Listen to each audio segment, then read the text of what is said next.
Y vamos a dar paso a la última ponencia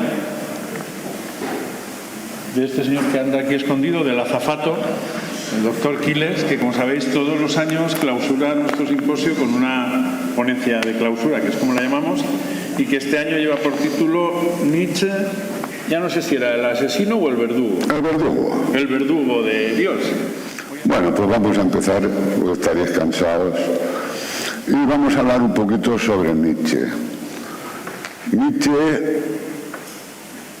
es filólogo, músico, poeta y también, por último, filósofo. Es muy controvertido, incluso fue falseado de una manera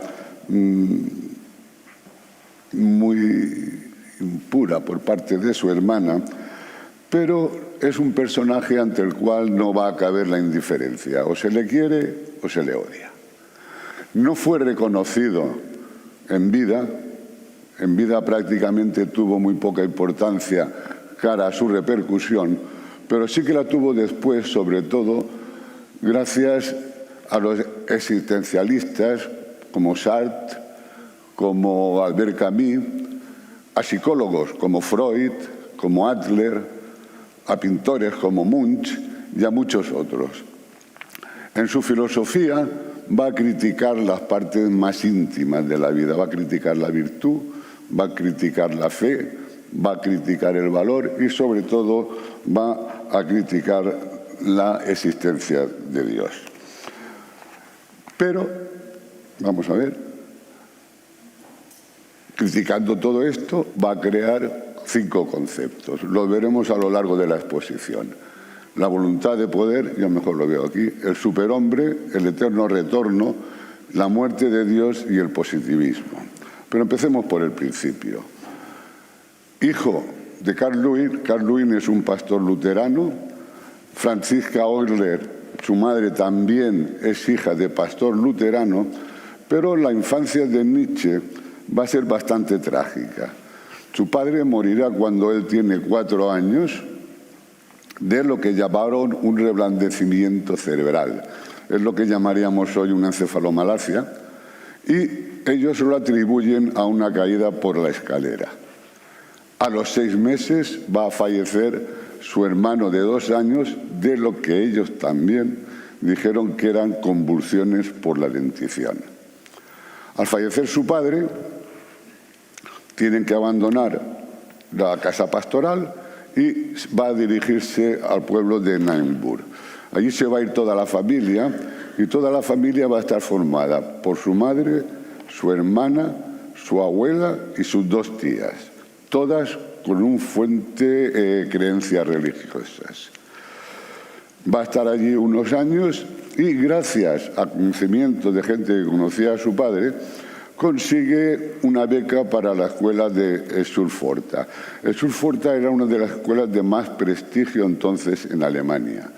Tenía un espíritu casi militar y allí es donde va a estudiar a todos los clásicos griegos y va a encontrar una disciplina que él siempre echaría de menos. Dice, yo siempre eché de menos un guía severo y seguro que viniera de un intelecto masculino. Todo eso lo decía refiriéndose a su padre. Es en el Schulforta cuando en los registros médicos ya encontramos las primeras quejas de sufrimiento por parte de Nietzsche. Sobre todo van a ser jaquecas y dolores oculares.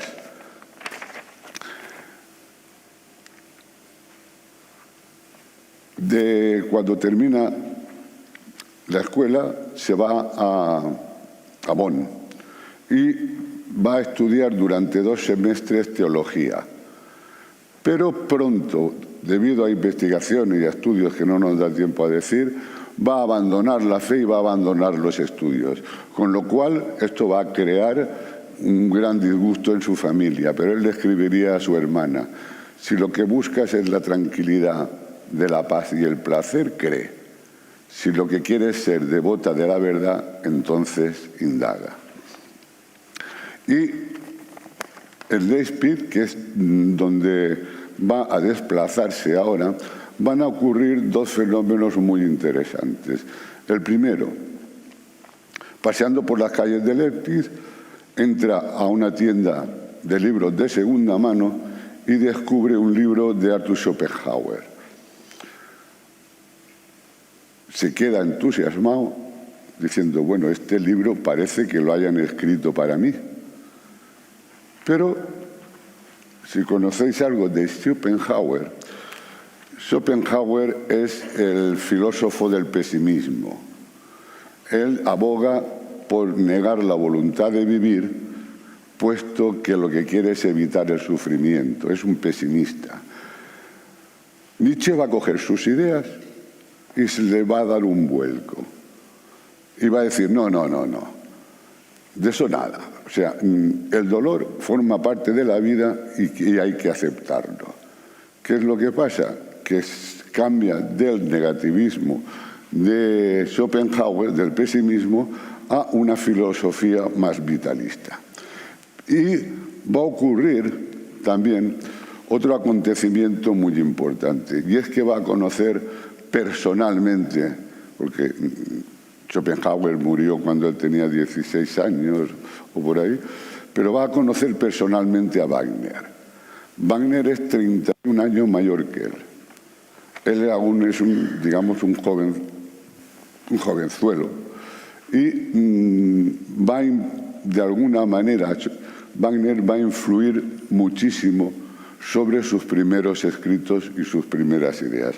Luego ya se alejará de él y ya lo veremos por qué, aunque lo pone aquí ya.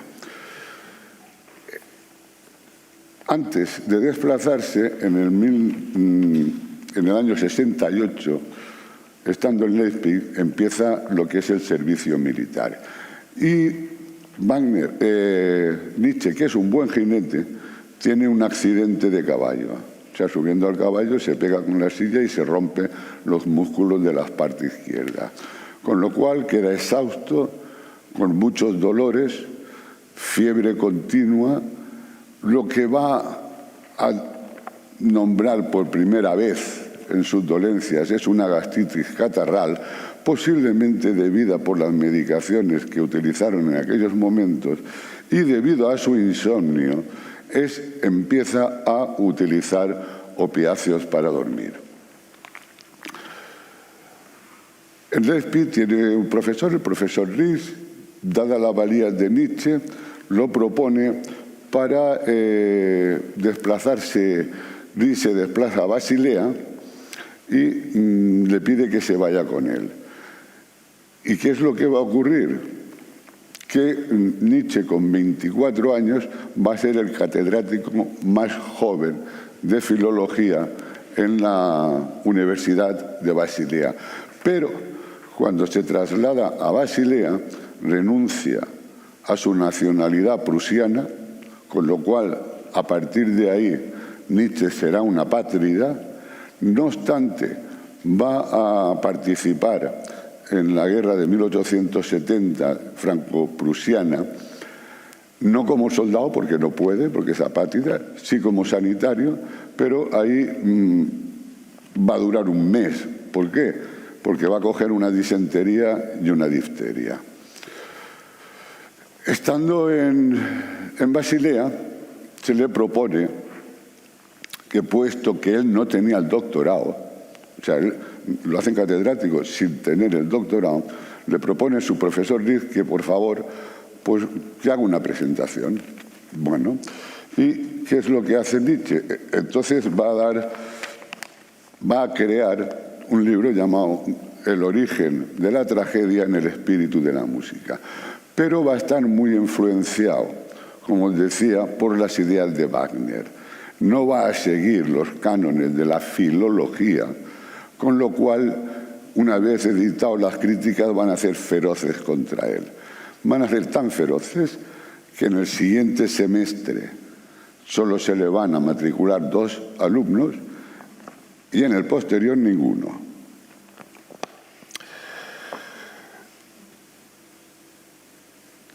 Va perdiendo la confianza de sus superiores Y estas cargas de trabajo hace que en 1873 se reagudicen sus sufrimientos, sobre todo a nivel ocular, con lo cual le van a recetar atropina, se le prohíbe leer, se le prohíbe escribir, y a partir de aquí sus sufrimientos van a ser continuos prácticamente hasta el final de su vida.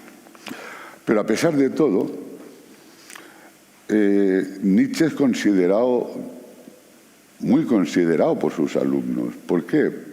Porque es un tío noble, tiene un noble proceder, es considerado, tiene unos amables modales, tiene una personalidad y tiene una influencia sobre ellos, pero es una influencia en la cual no intenta nunca atraerlos a sus convicciones. Al contrario, lo único que les pide es que, por favor, respeten a los hombres honorables de la historia. Y nada más.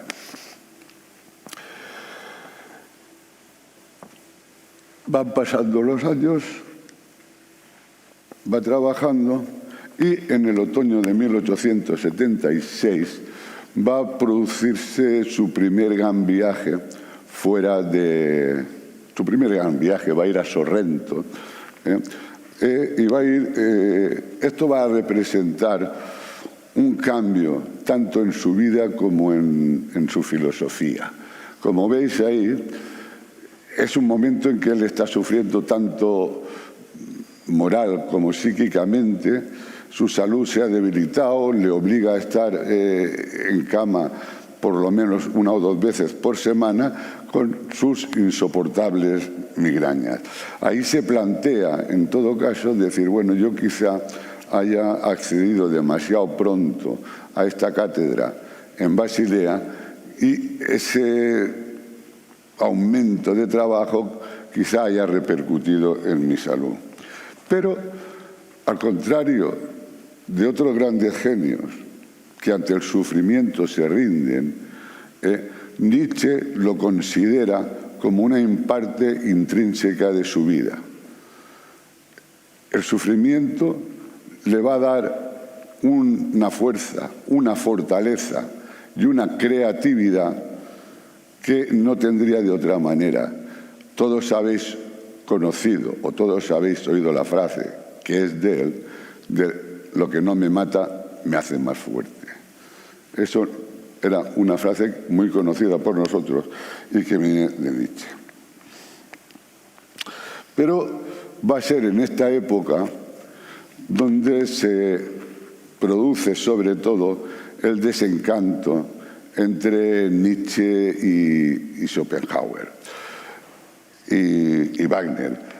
Wagner se separa de Wagner, hay varias razones. Algunos la razón que dan es que él necesita independizarse de su influencia para poder ser libre. Pero una del nacionalismo se acerca al cristianismo y sobre todo es un antisemita, cosa que Nietzsche no puede soportar. Y todo esto lo va a plasmar en su libro Humano, demasiado humano. En Humano, demasiado humano, lo dedica a Voltaire, representa la ruptura definitiva y aboga por un espíritu libre. En él dice: el hombre debe ser libre, renunciar a todas las tradiciones, religiones y nacionalismos y tener una capacidad para criticar las verdades heredadas. En el 76 ya habéis visto que tenía estos achaques, y estos achaques hacen que abandone definitivamente la cátedra de Basilea en el año 79, por todos estos dolores. Pero si bien abandona por todos estos sufrimientos, esto le va a proporcionar la posibilidad de tener más tiempo libre para dedicarse a sí mismo. Es ahora cuando él consigue decir, bueno, vamos a ver, tener en cuenta, él es un filólogo, Él es un filósofo autodidacta, por decirlo de alguna manera. Pero él se plantea aquí, decir, bueno, vamos a ver, yo voy a dejar de leer y de estudiar filósofos, y aquí el filósofo voy a ser yo. Entonces es cuando realmente va a empezar su etapa filosófica.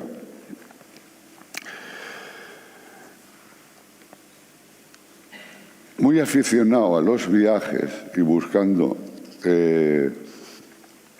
climas adecuados a él, paseando por Silmaría en Suiza, por el lago Silvaplana, está paseando y se encuentra con esta roca, esta es la original, y tiene una inspiración.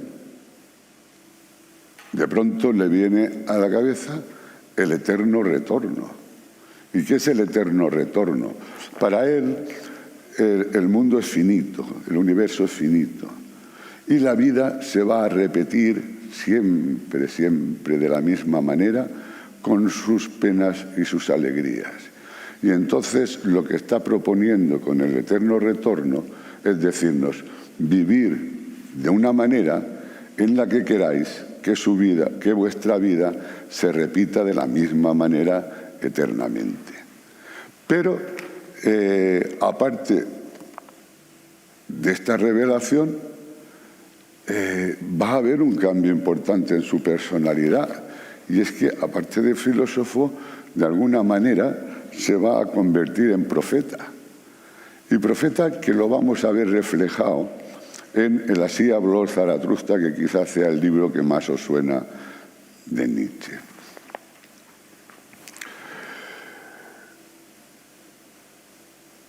Antes de pasar hacia el Así habló Zaratustra, ¿qué sabemos? Yo he leído mucho sobre Nietzsche, llevo 2 años leyendo con él, y he encontrado muy pocas relaciones sentimentales. Pero sí que hay una que ocurre en el año 82. A través de su amigo Paul Ré, conoce a Luz Salomé. No sé si sabéis que es psicoanalista. Luz Salomé se convirtió en psicoanalista, era discípula de Freud. Y se plantean el crear una trinidad intelectual. Esto fracasa. Pero se queda tan prendado de Luz Salomé que en 3 ocasiones se le declara y en 3 ocasiones es rechazado. Y esto lleva a que va a hacer cuando se refugia prácticamente en la soledad, se va a aislar muchísimo y va a ir pasando por muchos países buscando climas balnearios que fueran adecuados de alguna manera para mejorar su salud. En esta época, Nietzsche, él mismo, para sus dolores, se recetaba firmando como doctor Nietzsche. Se recetaba hidrato de cloral, se recetaba opiáceos, hacía dietas muy estrictas y iba viajando de un país a otro buscando un clima adecuado para él.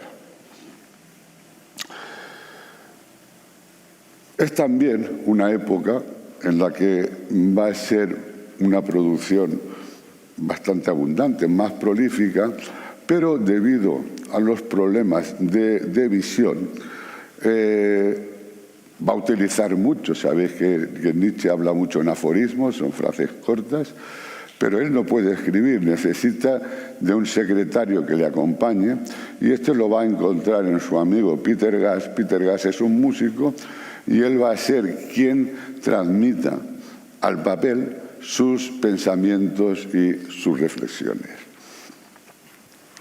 Puesto que los garabatos que montaba Nietzsche no había quien los entendiera.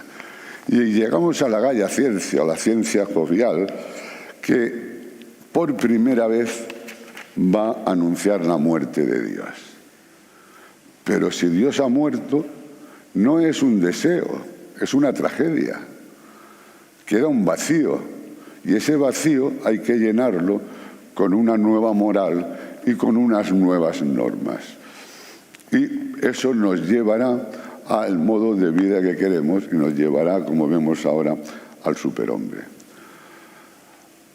Y llegamos a el así habló Zaratustra. En así habló Zaratustra es bastante duro de leer, pero en él lo que va es a criticar el cristianismo y va a criticar el nihilismo.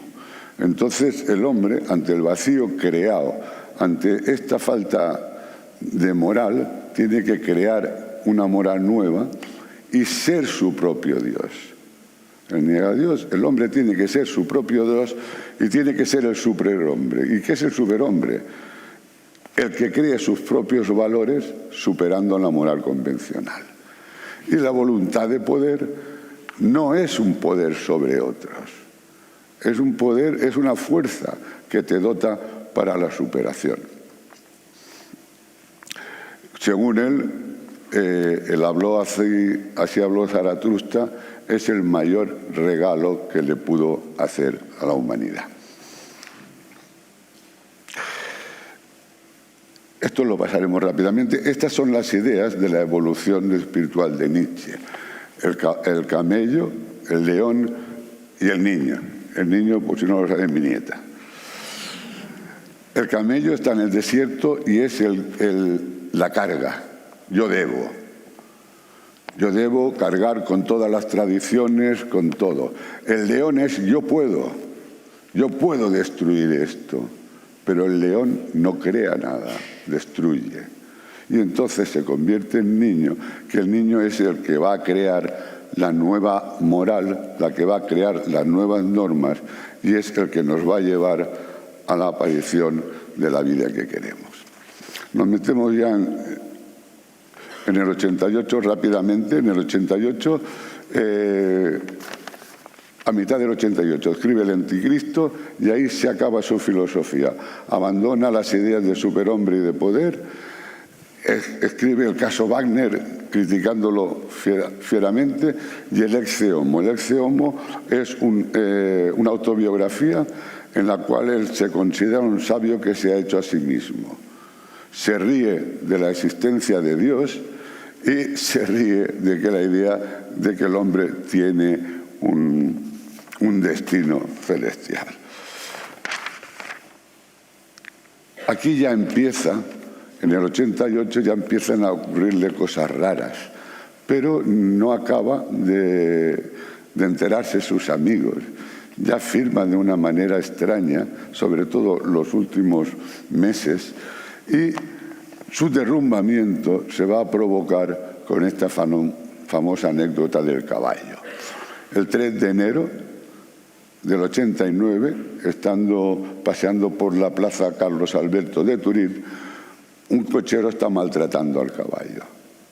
Nietzsche se acerca a él, se coge al caballo, se pone a llorar y se desploma al suelo.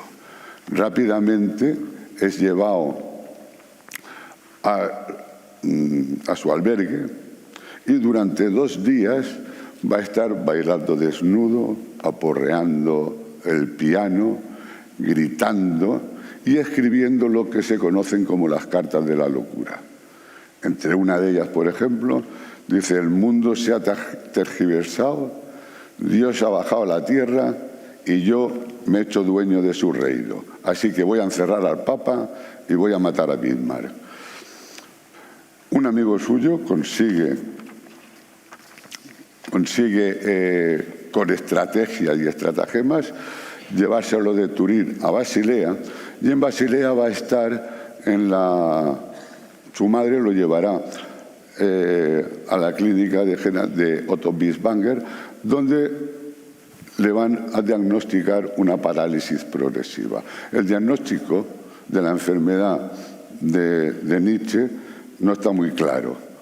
Nadie se pone de acuerdo, puesto que no hay evidencias de que él tuviera la sífilis, ni los parámetros temporales corresponden con una sífilis. Otros han pensado, de todas maneras, su hermana estaba muy en contra de que le diagnosticaran cualquier enfermedad de tipo hereditario o sífilis, ya que para ella su hermana era un santo varón que no había conocido mujer. Estos son los 3 diagnósticos más habituales. Yo me inclinaría por las manifestaciones de la demencia frontal, puesto que la madre, aun creía también, como su hermana, que con ayuda de cuidados y amor maternal se iba a curar, Nietzsche cada vez se iba poniendo peor. Delirios, agresividad, mutismo, bulimia. Todo esto corresponde más con unas manifestaciones de demencia frontal, y la demencia frontal, entre la aparición y la muerte, suelen pasar unos 10 años y morir de neumonía como murió Nietzsche, de una neumonía. Y ya por último, si quieres esto lo ponemos al final. Ahora os enseñaré, este es el único vídeo que existe sobre Nietzsche. Nietzsche lo cuida a su madre, lo saca de la clínica, y cuando muere su madre va a ser su hermana quien lo cuide. Pero su hermana no solo es un interés de hermana, también tiene un interés pecuniario. Quiero decirte, cobraba. Cuando llegué a España y les expliqué cómo alguien puede hablar inglés fluido en solo 3 meses, la respuesta... Bájale la voz y así terminamos en hora. Estos son los últimos momentos de Nietzsche. Pásala. Ella lo está cuidando, pero al curioso que quiera verlo le está cobrando por entrar. Se hace con toda su bibliografía, crea la Fundación Nietzsche, y su hermana, que es una antisemita declarada, y luego va a hacer del partido nazi, va a transfigurar o va a cambiar de tal manera los escritos de Nietzsche que lo van a asociar al nazismo. La idea del superhombre la va a adoptar el nazismo como la idea de la supremacía racial.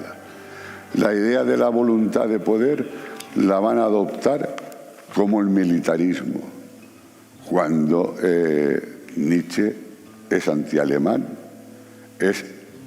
está en contra de los antisemitas y es antinacionalista. Pero ¿qué es lo que ocurre?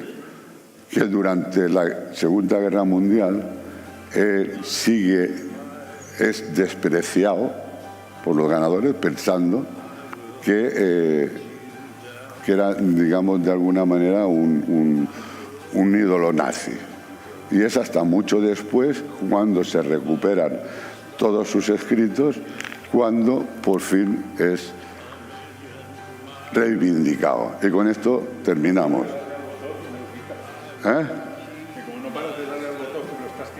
Le estoy dando al botón, yo no me he dado cuenta. Y con esto... ¿O le das tú o le doy? No, dale para que pase la última. Ya, pero estate quieto, coño. Pues yo no toco nada. No toco nada. No, la última es la despedida. Estabas un poquito más. Ahora ya tú. Vale. Bueno, también, como tengo un minuto, también querían diagnosticarlo de una cosa nueva, que es el Cadasil. El Cadasil, pensando que su padre podría ser hereditario, pero eso no se sostiene demasiado. Y, ya os digo, esto era lo último. Su hermana está ahí, son los años 20, ella murió sobre los años 30, está ahí pues felicitando a Hitler. Y como no mata, me hace más fuerte, el año que viene soy Hércules. Año 29.